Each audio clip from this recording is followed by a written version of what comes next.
이거 부정이라고 그랬어요. 뭐냐면은 뭔가 그 뒤에 더 이상 뭔가가 없는 거예요. 그러니까 뭔가 행동을 하는데 뒤에 뭔가를 감춰놓고 하는 게 아니라 그 행동 자체가 그냥 진실한 행동인 거예요. 모든 게 다 드러났다는 거죠.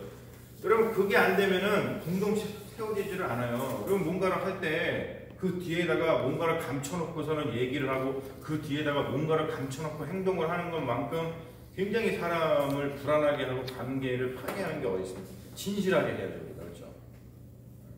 되게 중요한 겁니다. 공동체를 세워나갈 때는 이게 굉장히 중요한 거예요. 자, 그리고 네 번째, 이게 오늘 말씀의 되게 중요한 키포인트 중에 하나인데요. 자, 4번에 뭐라고 나와 있어요? 4번에 읽어보세요. 시작. 어둠의 일들을 폭로하라. 폭로하라.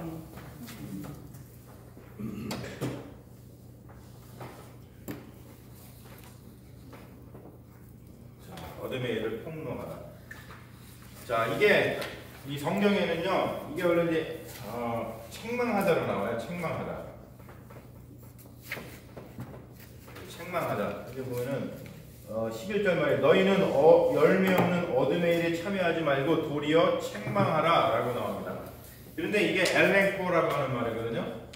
이거 좀 분석이 필요합니다. 엘렌코라고 하는 말은 이 말씀 이 원어에 보면은 목적어 엘렌코의 목적어가 나오는데 목적어가 사람이 아니에요. 사람이 아니라 어떤 일이냐면 어둠의 일이에요. 어둠의 일. 그러니까 사람이 나오면은 그 사람은 당연히 책망하는 게 맞아요. 그렇죠? 사람은 책망을 해야 돼요. 그런데 이 엘렌코 뒤에 나오는 말은 책망하는 사람이 나오는 게 아니라 열매 없는 어둠의 일이란 말이에요. 그러니까 어둠의 일은 뭐예요? 책망은. 그렇게 생각해보세요.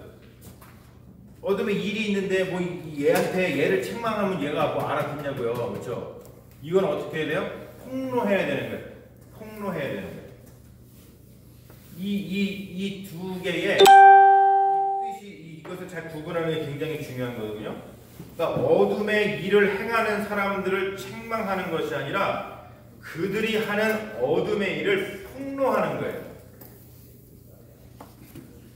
굉장히 미묘하네요. 되게 미묘한데 되게 중요합니다. 왜냐면 사람들이요 이거를 헷갈려 합니다. 자, 대표적인 제가 예를 들어드릴게요. 그 책망과 폭로가 어떻게 다른지. 예. 사람이 뭔가 어둠의 일을 했는데 그 어둠의 일 하는 거, 그 어둠의 일 자체를 폭로하는 것이 아니고 사람을 갖다가 폭로를 해버리면은 되게 이런 일이 벌어지기 때문에 어떻게 되냐면 싸움이 일어나는 거예요.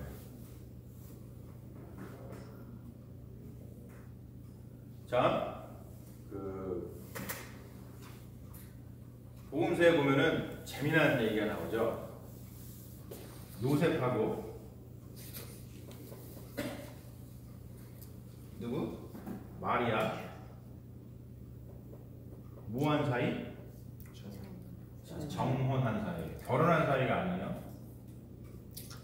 근데 지금처럼 정혼은 옛날에는요 정혼은 거의 결혼하고 갔습니다. 그래서 레위기 율법에 보면 정혼했는데 그 정혼했던 한 사이에서 여자가 만약에 뭐 쉽게 얘기해서 바람을 폈다. 그럼 어떻게 되죠? 파혼이 아닙니다. 어떻게 지금 볼로 쳐죽이게 돼 있어요. 자, 근데 어느 날 요셉이 뭘 알게 됐어요? 마리아가 임신하는 걸 알게 됐어요. 자, 보세요. 알게 됐어요. 마리아가 얘기를 했어요. 알게 됐죠. 알게 됐어요. 네, 알게 됐죠. 마리아가 얘기한 건 아니지만 알게 됐어요. 자, 그러면 우리가 얘기하는 그 은혜로운 뭐 성령의 역사를 통해 가지고 뭐 성령으로 잉태돼 그거 빼고 그냥 율법적으로 봤을 때 마리아가 임신한 일은 뭡니까? 어둠의 일이에요. 그렇죠?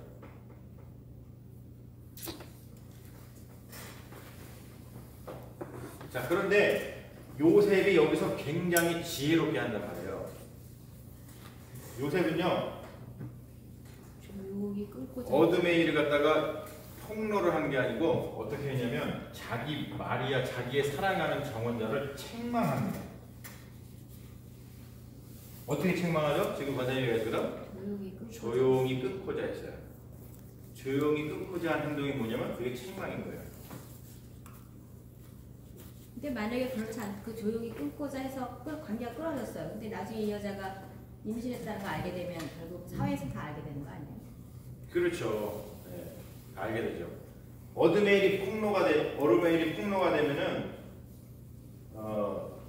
그러니까 뭐냐면 요셉이 이렇게 반대로 하는 거죠. 마리아가 한 일을 마리아를 폭로를 해. 그럼 어떻게 될까요? 마리아가 진짜로 그 사람들에 의해서 죽었을 거라는 거예요. 죽고 애기도 죽고. 유다가 그렇죠. 여러분 바로 그거예요. 마리아를 요셉이 잘못 이걸 바꿔 얘기해가지고 마리아를 책망하는 것이 아니고 마리아를 갖다가 폭로를 했잖아요. 그럼 어떤 일이 벌어지냐면 사람들이 당연히 돌로 갖다가 쳐 죽였겠죠. 그럼 어떤 일이 벌어졌을까요? 지금 얘기하신 것처럼 그 안에 들어있던 예수님도 죽었겠죠. 그러면 예수님이 마리아를 통해서 못 오시는 거예요. 정말 큰일 날 뻔했잖아요. 설마요. 물론 다른 방법으로 또 주님이 할 수 있겠지만 아무튼 그렇단 말이죠. 그래서 여러분 이게 되게 중요해요. 우리가 뭐 유다가 그랬잖아요. 유다가 다만 공동체를 세워 나가고 뭐를 할 때 책망과 폭로를 구분할 줄 알아야 돼요. 책망은 사람을 책망하는 거고 폭로는 어둠의 일을 폭로하는 거예요. 그런데 우리는요 되게 반대를 합니다. 왜? 열받거든요. 그러니까 저거를 폭로하지 않으면은 아주 우리가 못 견뎌요. 근데 어둠의 일을 폭로하는데도 결국은 그게 누가 했냐를 얘기하니까 그게 끝판이에요. 그렇지 않습니다. 이게 왜 다르냐면은 왜 그러냐면 이제 쭉 제가 또 써놨습니다면 이렇게 하는 목적은 그런 일을 하는 사람들이 어둠의 일들의 실상을 깨닫고 거기서 돌이키게 하는 데가 있어요. 왜냐하면은 사람들이요 대부분 자기가 무슨 짓을 하고 하는지 모를 때 하는 경우가 많아요. 그래서 예수님도 이 십자가에서 돌아가실 때 옆에 있는 강도뿐만이 아니고 자기 자신을 갖다가 찌르는 사람을 갖다가 어떻게 하셨어요? 책망하셨잖아요. 사람을 책망했어요. 그 사람이 하는 일을 폭로한 게 아니고 일단은 책망했습니다. 사람에 대해서는 그렇죠? 사람에 대해서 책망했잖아요. 주님 이들이 자기들이 하는 일을 못합니다. 용서해 주시옵소서. 이렇게 했더니 어둠의 일이 폭로가 되니까 어둠의 일이 폭로가 되니까 어떤 고백이 되냐면 백부장이 고백하잖아요. 뭘 고백하나요? 백부장이 누군데요? 백부장이 누구예요? 예수님 그 십자가 사건에 등장하는 백부장이 누굽니까? 네? 어떤 일을 한 사람이에요? 백부장이니까 이 사람이 오피셜 아니에요? 오피서. 한 거겠죠. 그렇죠. 예수님을 십자가에 다는 그 사건을 갖다가 지휘했던 사람인 거예요. 그런데 예수님이 그런 일을 하는 사람들을 사람들을 책망했단 말이에요. 책망. 그 사람들을 막 폭로하고 막 꼬박 저주한 게 아니라 책망을 했단 말이에요. 그렇게 함으로써 이 사람들이 지금 자기들이 하는 일을 알게 했죠. 그 말은 뭐냐면은 자기들이 지금 어둠 가운데서 이 일을 잘못했구나 라고 하는 그 어둠을 폭로했어요. 폭로하다 보니까 자기가 그 사람이 그걸 보게 됐어요. 아, 우리가 한 게 이게 어둠의 일이고 잘못됐구나 라고 하면서 백부장이 어떤 고백을 합니까? 자기가 잘못했다는 걸 고백을 하죠. 그러면서 이 사람이 진실로 하나님의 아들이었도다 고백을 합니다. 돌이키잖아요. 거기서 돌이키잖아요.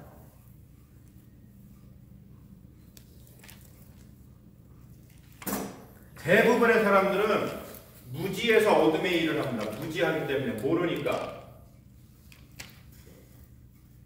몰라서 하는 사람들은 책망해가지고 그 사람들을 잘 이렇게 책망한다는 것은 굉장히 막 폭로랑 다른 거예요. 우리가 본 그 요셉이 마리아한테 하는 것처럼 또는 예수님이 자기를 정말 죽이는 그 사람들한테 하는 것처럼 그렇게 이야기를 하는 거죠. 사람들한테는. 근데 우리는 그렇게 하지 않고요. 아주 그냥 상대방이 하는 일을 폭로하는 데 바빠요. 여러분 부부싸움도 그렇게 하지 않으세요? 네? 부부 간에도 남자가 여성이 남자를 서로 책망해야 되는데 그냥 그 남편이 한 일을 그냥 폭로하고 또 여성은 남자는 남편은 여성 부인이 하는 일을 막 폭로하고 그러니까 뭐만 그러니까 싸움만 하는 거야. 싸움만 하는 거야. 서로 악한 감정만. 세상이 다 그래요 지금. 다 폭로하잖아. 책망하는 게 아니라 폭로. 근데 전쟁만 하는 거지. 악한 정만 생각하고 싸움만 하는 거예요. 그게 세상이 돌아가는 일입니다. 하지만 우리 그리스도인은 그런 사람들이 아니라 책망하는 거예요. 사람한테. 그리고 그 일은 폭로하는 겁니다. 근데 자 어둠의 일은 4번에 보면 어둠의 일을 폭로해야 되는데 대개 사람들은 어둠의 일 하는 사람들을 공격을 한다. 자 그러다 보니 싸움만 일어난다. 그렇기 때문에 여러분 어둠의 일을 폭로할 때는 인문학적 상상력이 필요하다라고 이야기를 하죠. 자 뭐냐면 이게 되게 중요한데요. 이게 사실은 예술의 의미거든요. 예술이 가지고 있는 예술의 가장 큰 기능이 있어요. 예술론인데 예술의 가장 큰 기능은요. 어둠의 일을 폭로하는 거예요.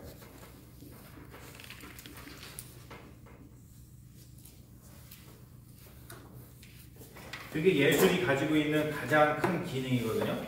그 말은 뭐냐면 되게 우리가 뭔가 할 때 제가 거기다도 좀 무슨 말을 써놨죠. 이게 지적질한단 말이에요. 이거 지적질하는 거예요. 그게 아니고 아름다움에 대한 계몽이 있어야 됩니다. 아름다움에 대한 계몽. 그래서 이번에 보면 빛은 어둠의 일을 폭로할 뿐이지 어둠의 일을 하는 사람을 해치지 않아요. 빛은 그렇습니다. 근데 우리가 빛이 되었다고 하면서 어둠의 일 하는 사람들을 해치는 경우가 있어요. 그 사람을 폭로하게 되는 것입니다.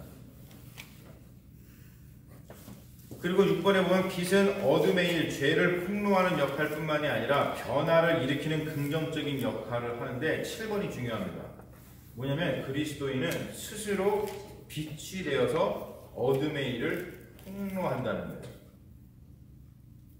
그 말은 뭐냐면 어둠에 있는 이들이 그리스도인의 행실을 보고 스스로 깨닫고 돌이킨다는 것이죠.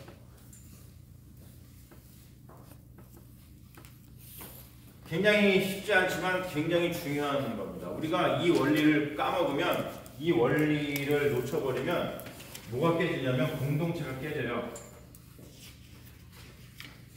대개 교회에서 일어나는 어떠한 분쟁이라든지 교회에서 일어나는 안 좋은 그런 싸움들은 이런 방식으로 벌어져요. 어둠의 일을 폭로하기, 서로 폭로전하기 때문에. 책망해야 되는데. 그리고 자기 스스로 빛이 되어가지고, 그래가지고 그 빛의 모습을 보고 어둠에 있는 이들이 그 행실을 보고 스스로 깨닫고 돌이키게끔 해야 되는데, 우리 스스로가 빛이 되는 것이 자꾸 적다 보니까 빛이 안 되고 우리도 같이 다시 어두움으로다가 들어가 버리다 보니까 서로 폭로하고 막 그러면서 이게 힘든 일이 생겨버리는 거예요. 모든 관계가 그렇습니다. 교회 공동체뿐만이 아니고 부부 간에도 그렇고 부모 자녀 간에도 그렇고 우리가 살아가면서 인생을 살아가면서 만나는 모든 사람과의 관계 속에서도 이런 일들이 사실은 실제로 막 벌어져요. 굉장히 이거는 중요한, 아주 중요하고 아주 우리가 빛으로서 살아간다는 것이 무엇인지를 아주 명확하게, 아주 뭐랄까 이게 아주 얘기하자면 고급 스킬, 정말 고급 신앙, 이렇게 표현할 수는 없지만 아무튼 말을 붙이자면 그러한 중요한 거라고 생각해요. 그래서 우리 스스로가 빛이 되어가지고 빛이 된다는 것은 공동체를 언제든지 세우고 그 사람이 어둠의 일에서 나와서 그 사람도 빛이 되게끔 이끌어주지 같이 그냥 나락으로 떨어지는 일이 없습니다. 사실. 그런 일이 이러지 않아요. 자, 그거를 여러분들이 좀 더 자세하게 깨달으셨을 거라고, 알게 되셨을 거라고 좀 생각을 하고, 언제나 여러분 빛이 되셔가지고, 빛이 되셔서 스스로 빛이 되셔가지고 어둠에 있는 사람들이 나의 행실을 보고 또는 우리의 행실을 보고 어둠의 일을 돌이켜서 빛으로 나아오도록 이끌어주는 사람들이 우리 그리스도인이 되어야 된다는 거예요. 되게 중요한 거라고 생각합니다. 자, 그리고 이제 마지막으로 5번을 보면 이게 써있죠. 자는 자여 깨어라. 이제 마지막 이렇게 나와요. 에베소서 5장 14절의 말씀이 그냥 우리가 그냥 보기에는 이렇게 나와 있죠. 그러므로 이르시기를 잠자는 자여 깨어서 죽은 자들 가운데서 일어나라. 그리스도께서 너에게 비추어 주시리라. 이런 얘기한다. 이렇게 보면은 굉장히 좀 감흥이 안 와요. 이렇게 이야기하는 그 이유가 있고, 이게 원래는 거기 나와 있듯이 에베소서 5장 14절은 원래 자는 자여 깨어라. 죽은 자들 가운데서 일어나라. 그리스도께서 너에게 빛을 비추어 주시리라 라고 하는 찬송입니다. 이 말은 이사야서에도 나오죠. 이사야서 두 군데에서 나와요. 26장하고 60절에 이사야서 26장에 보면 주의 죽은 자들이 살아나고 그들의 시체들은 일어나리라. 티끌에 누운 자들아 너희는 깨어 노래하라. 주의 이슬은 빛난 이슬이니 땅이 죽은 자들을 내놓으리로다 라는 말씀. 그리고 이사야서 60장 일어나라 빛을 발하라. 이는 내 빛이 이르렀고 여호와의 영광이 내 위에 임하였음이라 라고 하는 찬송이에요. 이런 거랑 동일한 찬송입니다. 찬송. 이거를 사도 바울이 의도적으로다가 빛이라고 하는 이야기를 하면서, 그리고 우리가 빛의 사람으로서 어떻게 살아가야 되는지 이야기하면서 의도적으로 이 찬송을 거기다가 집어넣은 거예요. 집어넣어서 어떠한 효과를 낳고자 했냐면, Early Christian Baptist 할 때, 그러니까 이 초대교회에서 성찬을 그러니까 세례를 시근할 때, 자는 자여 깨어라. 죽은 자들 가운데서 일어나라. 그리스도께서 너에게 빛을 비추어 주시리라고 하는 것을 모든 공동체가 세례식을 행할 때 불렀던 찬송이라는 거예요. 이게. 그래서 세례식에서 새로운 회심자, 즉 예수를 새롭게 믿게 된 새신자가 물에 잠겼다가 올라올 때 모든 사람들이 그걸 지켜보면서 이 찬송을 불렀을 것으로 생각을 한다는 거죠. 그 말은 뭐냐면 지금 이 말씀을 에베소 교회 성도들에게 이야기하고 있는 거잖아요. 에베소 교회 성도들한테 지금 얘기하면서, 야, 너네가 지금 옛날에 세례 받은 것들을 생각해 보라는 거예요. 그래서 빛이신 그리스도의 능력, 다시 빛으로 나와야 돼. 우리가 빛이라는 것을, 이거를 이야기해 줌으로써 리마인드를 지금 시켜주고 있는 거예요, 여러분. 세례라고 하는 게 그렇잖아요. 우리 예수 그리스도와 함께 죽고 예수 그리스도와 함께 산다. 즉 뭐냐면은 어둠에 있었죠. 죽는다. 죽고 어둠에 들어갔다가 다시 어디로 나온다? 빛으로 나온다라고 하는 이미지를 갖고 있거든요. 그래서 들어갔다가 나오는 거예요. 그리고 죽었다가 살아나는 거예요. 이게 세례의 의미거든요. 그 세례를 하면서 이 찬송을 부른 겁니다. 그래서 사실요, 교회에서 정말로 중요한 게 뭐냐면, 교회에서 여러분, 저 정말로 이런 교회를 여러분 같이 세워나가길 원하는데요, 세례식이 끊기지 않는 교회가 됐으면 좋겠어요.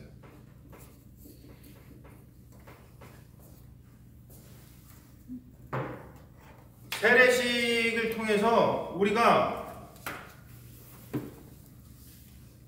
그냥 세례식을 하면은 그 세례 받는 사람만 예수 그리스도와 함께 죽고 예수 그리스도와 함께 함께 사는 그런 의식을 하는 게 아니고 그 세례식을 다 같이 참여하는 걸 통해 가지고 다시 내가 예수 그리스도와 함께 죽고 살았다는 것을 리마인드 하거든요. 리멤버 하거든요. 그래서 다시 정신이 번쩍 나는 거예요. 아, 내가 이러면 안 되지. 내가 이렇게 살면 안 되는데, 내가 빛인데, 내가 어두운 가운데 있었나 보다. 내가 다시 예수 그리스도가 죽고 다시 살아나야겠다. 이러한 다짐이 사실은 세례식을 통해서 이루어지거든요. 근데 요즘 교회는 세례식이 드물어요, 되게. 우리 교회 세례식 있은 지가 언제예요, 지금? 언제 있었어요? 기억하세요? 언제? 애기 저기 할 때 작년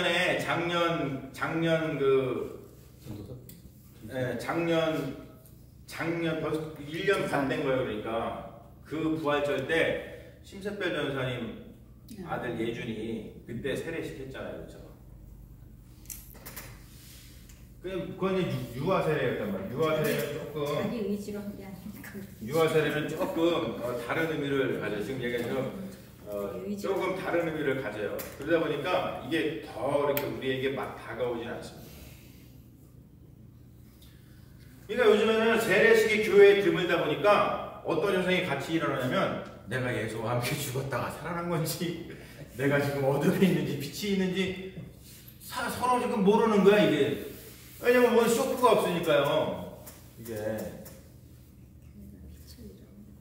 그걸 까먹고 살아요 우리가. 그게 없으니까. 우리 사람은요 시각적인 효과가 되게 중요하거든요. 대신 성장해야 돼. 여러분 그렇죠. 물론 여러분 우리가 결혼식에 가요. 결혼식에 가는 게 단순히 우리 그리스도인들은요 결혼식에 가는 게 결혼 축하해요 이게 아니라고 그랬어요. 뭐라 그랬죠? 그 결혼식에 내가 참여함을 통해서 뭘 보냐면 나의 결혼식을 돌아보는 거예요. 그래서 내가 잃어버렸던 그 처음 사랑, 처음 언약을 다시 되찾는 시간이 결혼식의 시간이에요. 그래서 결혼 예식인 거예요. 그래서 예전에 지금 우리 개신교는 안 그렇습니다만 카톨릭에서는 그걸 갖다가 성례전으로 하잖아요. 세크라멘트라고 얘기를 합니다. 그래서 거기에 하나님의 은혜가 임한다는 거죠. 그리고 장례식을 갑니다. 여러분 장례식에 가면 가가지고 아이고 그 사람 죽은 거 그냥 애도하고 옵니까? 그게 아니에요. 가가지고 뭘 생각하고 옵니까? 우리의 죽음을 생각합니다. 그래서 그 안에서 겸손하게 주님을 더 섬겨야겠구나. 그런 신앙을 다시 자극을 받고 온단 말이에요. 그런 거는 되는데 정말로 중요한 게 안 되고 있다는 거예요. 교회에 세례식이 없어. 요즘에 교회에 가가지고 뭐 사람들 가서 이 전도해가지고 하는 것도 드물고 요즘에 새로운 교인이 오면은 어떤 교인이 와요? 이미 세례 받으신 다른 교회 전사님 장로님이 오시면 참 곤란하죠. 그렇죠? 그러다 보니까 교회 전체가 세례식이 없고 세례식. 이게 우리 교회만의 문제가 아니에요. 우리 그리스도인들이요 사실은 굉장히 시리어스하게 생각을 해야 됩니다. 그래서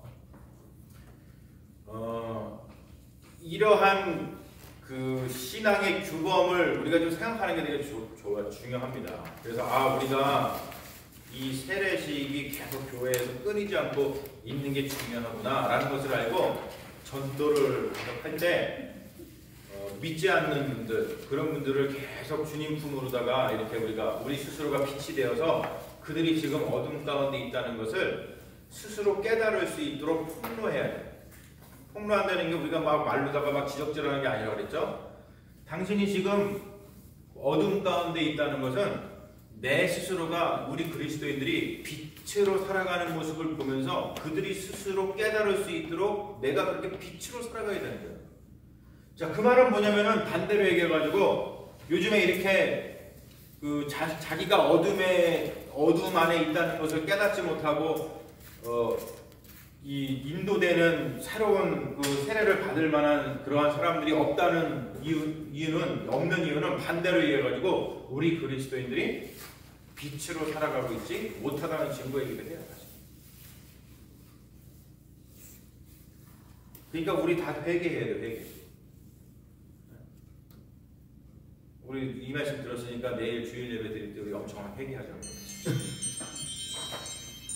진짜 회개하면서 우리 주님께 간구하기를, 주님, 우리가 빛의 자녀가 되어서 아직까지도 어둠 가운데 있는 사람들이 자기들이 어둠에 있다는 것을 스스로 깨닫고 주님께로 돌아오는 자들이 있게 하여 주셔서 우리 교회가 세례가 끊기지 않는 교회가 되게 하여 주시옵소서라고 하는 기도를 했으면 좋겠어요. 할렐루야. 아멘. 너무나 중요하잖아요, 이게. 근데 믿지 않는 영혼을 일단 긍휼하게 여기는 마음이 우리 안에 많이 사라졌어요. 그렇죠. 맞아요. 진짜 중요한 부분이었어요. 여러분, 믿지 않는 사람이 여기 있는데 막 그게 어떡하지? 덜해요. 어떡하지? 저 구원해야 되는데, 내가 밧줄을 던져야 되는데, 내가 정말 빛으로 저 어둠을 밝혀줘야 되는데, 이러한 간절함이 여러분들 안에 있으세요? 이게 없잖아요. 지금 얘가 지금 저 많이 없어졌어. 아이, 그러거나 말거나, 나도 요즘에 먹고 살기 힘들어 죽겠는데, 나도 지금 요즘에 신앙생활 그냥 뭐 넘어지나 말라 하는데 내가 지금 저 사람 신경 쓸 필요는, 이러면서 우리가 살아간다. 그러니까 얼마나 우리 스스로가 이 말씀을 통해서 다시 한번 이런 것들을 깨닫는 게 얼마나 중요한지를 오늘 말씀을 통해서 우리가 알 수 있다는 거죠. 그래서 세례식은요, 앞으로 우리 교회에 세례식이 만약에 있다 그러면 그날은 정말 우리가 다 연합해서 축제의 날을 만들어야 돼요. 기억하십시오. 축제의 날을 만들 거예요. 정말 축제의 날을 만드는데 귀찮다 그러지 마세요. 그런 날이 속히 왔으면 좋겠어요. 그렇죠. 여러분, 그 날이 왔을 때 우리가 축제의 날을 만든다는 거 여기서 다 우리가 말씀을 통해서 아멘. 배웠어요. 아멘 했어요. 그렇죠? 네. 그러니까 축제의 날을 만들려고 하면은 우리가 수고해야 돼요. 사실 우리가 그런 데 수고하려고 사실 우리가 봉사하고 수고하는 거지, 뭐 다른 데 하려고 하는 게 아니라 성대하게 해가지고 간증하고, 그 세례받는 사람들의 간증도 듣고, 그리고 우리가 같이 찬미하고 이렇게 지금 얘기하는 것처럼 잠든 자여 깨어라, 죽은 자들 가운데서 일어나라, 그리스도께서 너에게 빛을 비추, 이런 찬양 같이 막 부르고, 그리고 나서 그냥 막 음식을 같이 먹으면서 주 안에서 막 축제하고, 이런 일들이 반드시 있어야 된다는 거예요. 그러면서 우리가 우리 스스로 이 어둠에서 우리는 빛으로 나온 빛의 자녀이다라는 것을 깨닫는 그런 역할이 바로 이 세례식에서 있다는 거예요. 저 이제 말씀을 통해서 약속했어요. 그렇죠? 만약에 이제 세례 받으시는 분이 생기면 우리 열심을 다해가지고 축제의 날을 만들어가지고 우리 이 중요한 것을 다시 한번 다 모든 성도들이 깨닫는 그런 날을 만들자. 그런 거 기억을 하시면 참 좋겠어요. 그래서 사도 바울이 인용한 세례 찬송의 가사는 에베소 교회 성도들에게 그들의 회심과 세례를 상기시킬 뿐만이 아니라 그들을 변화시킨 그리스도의 빛이 다른 사람들의 삶도 변화시킬 수 있다는 것을 확신하게 된다는 거예요. 여러분 생각해 보세요. 자기 자신의 회심을 확신하지 못하면서 내가 지금 빛이야, 나는 지금 예수 그리스도를 통해서 빛이 되었어 라고 하는 그 자기 확신, 그것이 없으면서 어떻게 다른 사람들의 회심, 어둠에 있는 사람이 빛으로 나오게 될 거라는 것을 어떻게 믿을 수 있겠어요? 여전히 내가 어둠 속에서 맨날 방황하는데 어떻게 여러분 이런 일이 벌어질 수 있겠어요? 내 스스로가 그걸 믿어야죠. 내가 빛으로 나왔고 예수 그리스도를 통해서 저 사람도 어둠에 일해서 빛으로 나올 수 있다라고 하는 확신이 있어야지 가가지고 복음을 전할 거 아니에요. 할렐루야. 아멘. 그런 확신이 있어야 돼요, 여러분. 그런 확신을 가지고 나가서 전도하자고요. 네? 지금 거의 뭐 이 얘기 하는데 거의 지금 뭐 그냥 이렇게 그냥 포기 상태이지만 들어오라 말거나 목사가 들어오라 말거나 모르겠다. 그러면 안 된다고. 전부 죄인들 같아. 네, 여러분들을 정죄하지 않습니다. 우리가 다 이러한 말씀에 의해서 우리가 세워지고 교회가 세워져야 됩니다. 가장 중요한 것은 여러분, 교회를요 상식적으로 세우면 안 돼요. 요즘에는 아주 이게 많아. 교회를 자기 상식으로 세우려고. 그러니까 교회가 가다가요 이게 상식에 자기가 생각하는 상식에 조금 어긋난다고 생각하면은 이게 반발하는 거예요. 그 말 상식으로 세우면 안 되고 뭘 세워야 된다고? 말씀으로 세워야죠. 교회를 왜 상식으로 세워요? 근데 말씀을 읽다 보면은 여러분 상식적이에요? 말씀이 굉장히 비상식적인 게 많이 있습니다.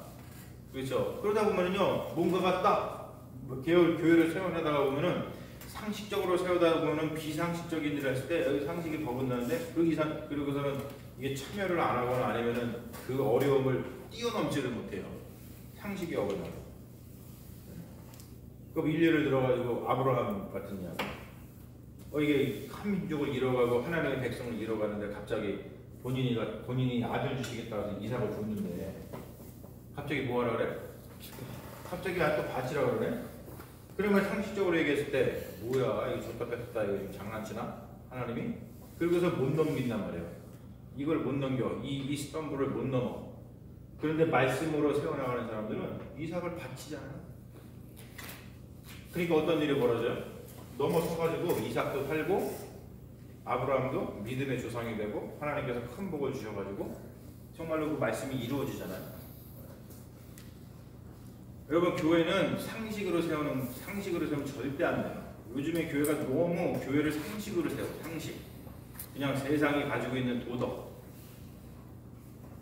세상이 얘기하는 윤리, 세상이 얘기하는 그런 어떠한 룰 이런 걸 자꾸 얘기하는데 교회는 그렇지 않습니다, 여러분. 교회를 어떻게 상식으로 세워요? 교회를 말씀으로 세워야죠. 말씀에는 상식이 어긋나는 게 얼마나 많은데요. 이거예요. 선생님 뭐라고 교회를 뭐로 세워요? 돈으로. 그렇죠. 막 돈으로 막 세워요. 그래가지고 이 얘기만 좀 더 하고 마칠게요.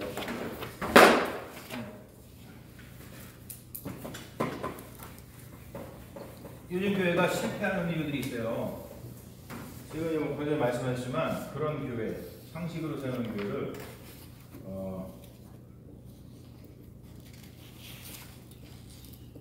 corporate church라고 해요. corporate church. 기업형 교회. 자, 기업형 교회는 누가 필요하죠? CEO가 필요해요. CEO. 누가 얘기해? 목사. 그리고 이제 그 밑에 뭐가 있어야 돼? 이사가 있어요. 이사. 임원진. 그리고 뭐가 있어요? 사원이 있어요. 교인들. 자, 기업은 뭐가 목적이에요? 이윤. 그렇죠. 이윤이 목적이에요. 그러니까 실적을 내야 돼. 실적을 내야 되니까 기본적으로다가 교회가 뭐에 관심이 있냐면 교회 재정 많이 늘려야 돼. 그리고 또 하나는 전도해서 사람을 많이 불려야 돼. 이게 실적이란 말이에요, 그렇죠? 아주 대표적으로다가 지금 명성교회가 이런 거 아니겠어요? 네? 그래서 그냥 재정 불려서 CEO가 월급을 많이 받아야겠다. 그렇죠. CEO 월급을 많이 받아. 월급 엄청 받으시잖아요. 800억. 몇백억 받으시잖아요, 그렇죠? 여러분, 요즘에 교회가 다 이름을 지향하기 때문에 힘든 거예요. 이런 교회는요, 세우려면은 어떤 상식을 가져야 되는지 아세요? 세상의 상식을 가져야 돼요. 자본주의 지금 그거를 철저하게 안 하면요, 이 corporate church 세우기 쉽지 않습니다. 근데 성경에 보면은 근데 그게 교회들이 왜 이렇게 눈이 가려질까요? 그 안에 있으면 그거를 빛을 못. 왜 그러냐면 성경 공부를 그렇게 해서 그래요. 제가 시중에 나와 있는 성경 공부를 다 분석을 해봤거든요. 교회를 개척하면서. 교회 개척하면서 별일을 다 해봤을 거 아니에요. 여러분들이 상상하시는 그 상상 이상으로 제가 무슨 일을 해봤는데 모든 그 성경, 저도 이제 교회를 세웠으니까 개척을 했으니까 또 이렇게 하려고 했을 거 아니에요. 어떻게 해야 되나. 그래서 다 사가지고 분석을 해봤어요. 나와 있는 그 성경 공부 교재.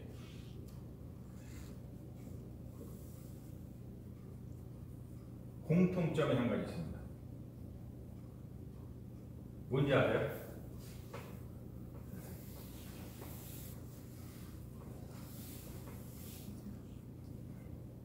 예수님의 제자를 만들지 않아요.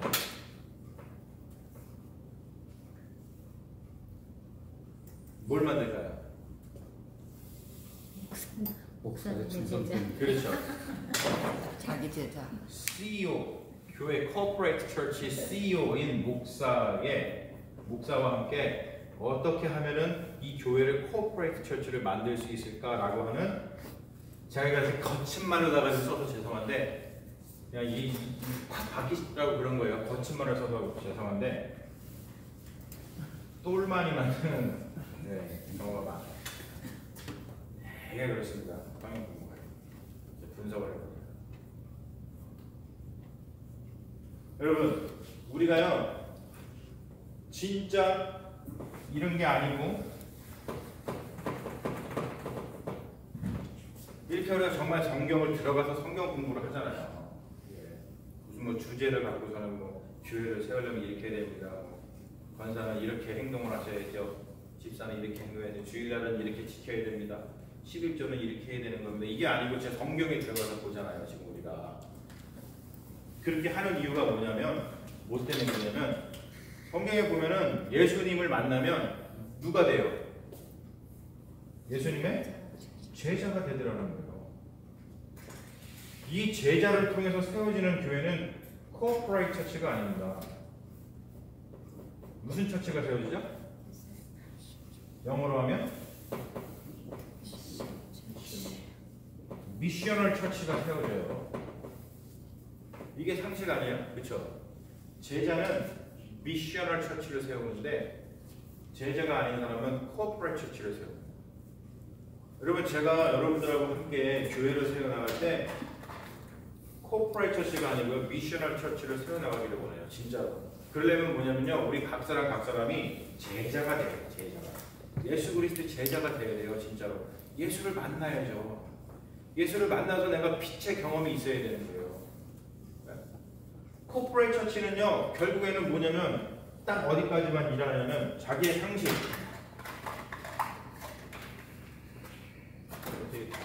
안 나오냐.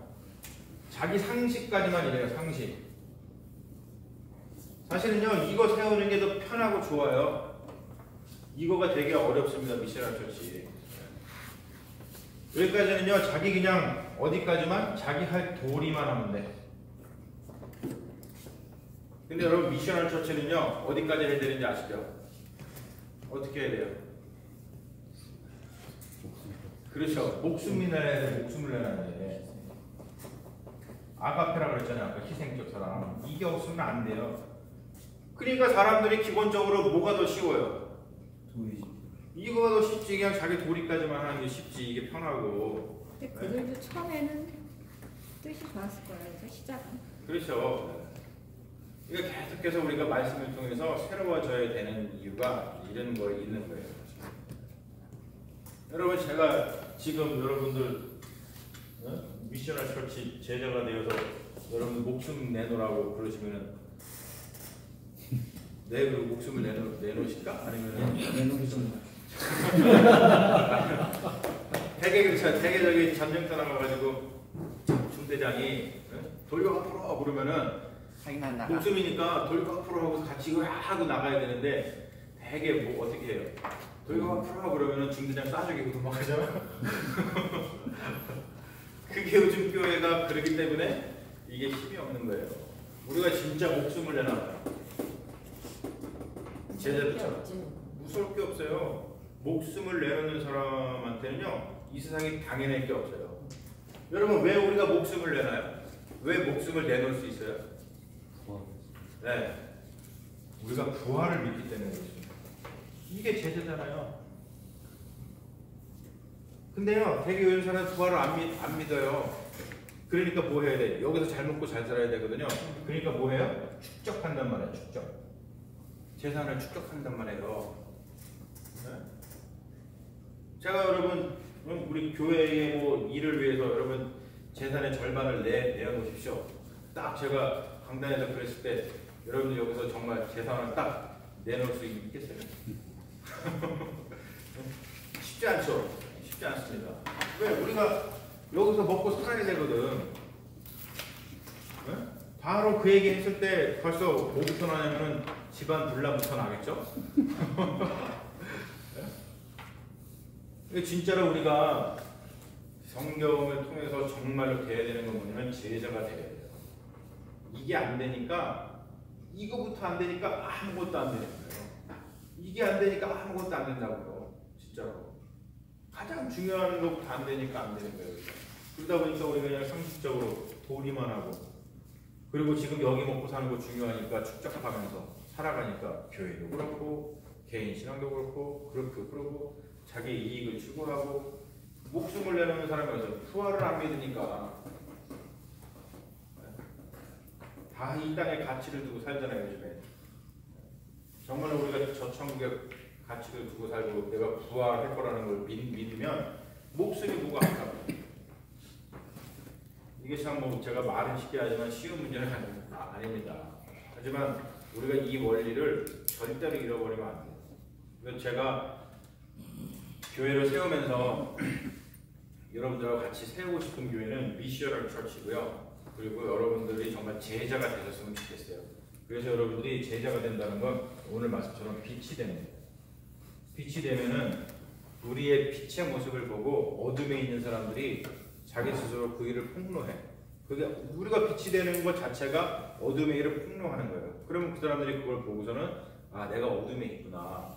그러면 그 사람들이 회심해서 돌아오잖아요. 그러면 교회 미셔널 처치가 성공하는 거고 그 안에 하나 예수를 믿는 사람들이 우리 사도행전에 보듯이 날마다 더 하시더라. 그러면 막 그냥 초대교회가 그냥 막 축제 가운데 있지 않습니까?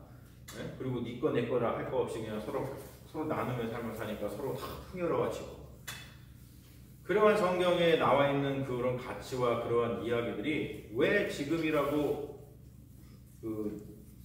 일어나지 않으라는 법이 어디에 있어요 지금? 왜요? 우리가 제자 되지 않으니까 그런 거지. 제자 되지 않으니까.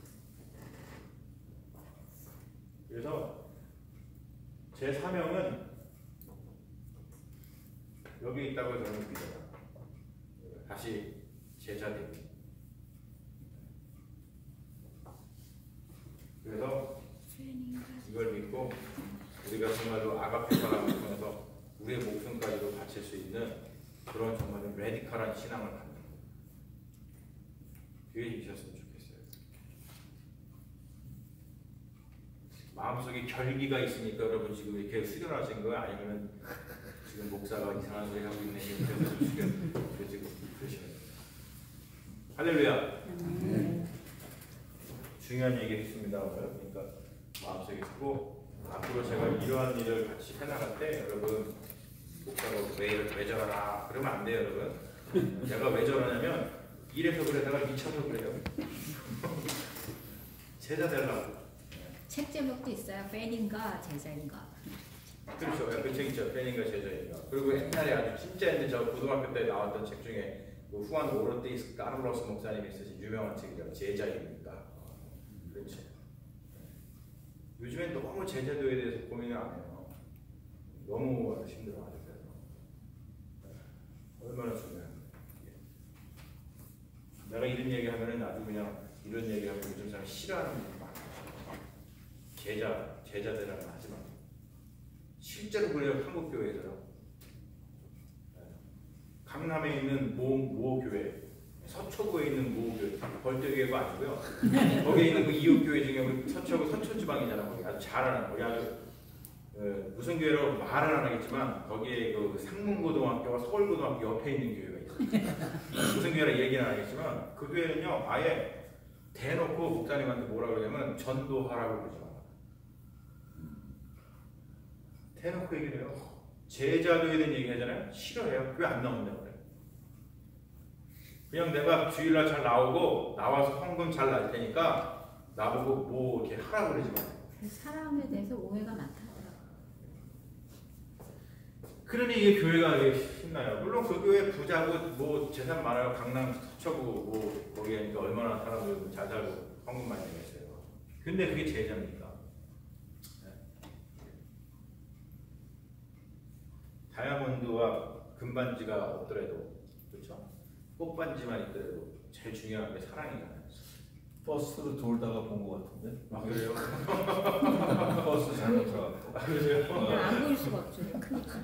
그 서초구. 근데 진짜 사랑에 대해서 오해가 많아요. 우면산 터널을 지나가고 네. 하니까 그 교회가 나오더라고.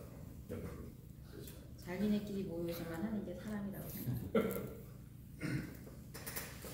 여러분 뭐 우리가 뭐 남의 묻은 겨 남아갈 거 없어요.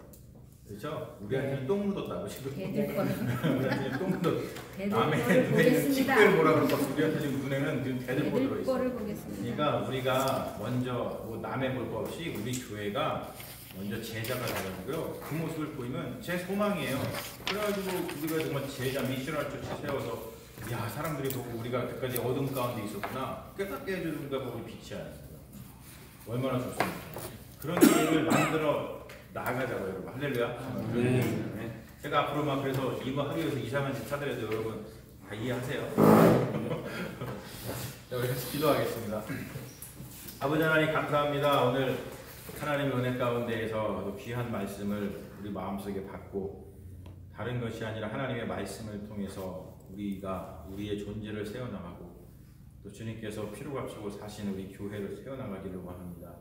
말씀이 육신이 되어서 우리 마음속에 성육신하게 하여 주시옵소서. 그래서 이 말씀이 살아 숨쉬게 하시고 우리가 가진 이 세상의 상식으로 살아가는 것이 아니라 상식으로 이해되지 않지만 하나님의 말씀 우리에게 생명을 주고 우리에게 진정으로 이 뜨거운 사랑을 주며 또한 이 모든 것들을 다 보듬어서 저 천국을 향해서 나아갈 수 있는 이 말씀으로 이 사랑으로 예수 그리스도로 인해서 살아가는 그걸로 인해서 교회를 세우는 믿음의 종들이 될 수 있도록 주님 역사하여 주시옵소서. 우리 안에 성령의 불이 꺼져 가고 있습니다. 주님 이 성령의 불을 다시 살려 주시옵소서. 다른 무엇보다도 우리가 제자가 되기를 원하고 제자가 되면 당연히 미셔널 처치가 됩니다. 주님 그러한 소망을 다시 한번 품고 사도행전의 그 역사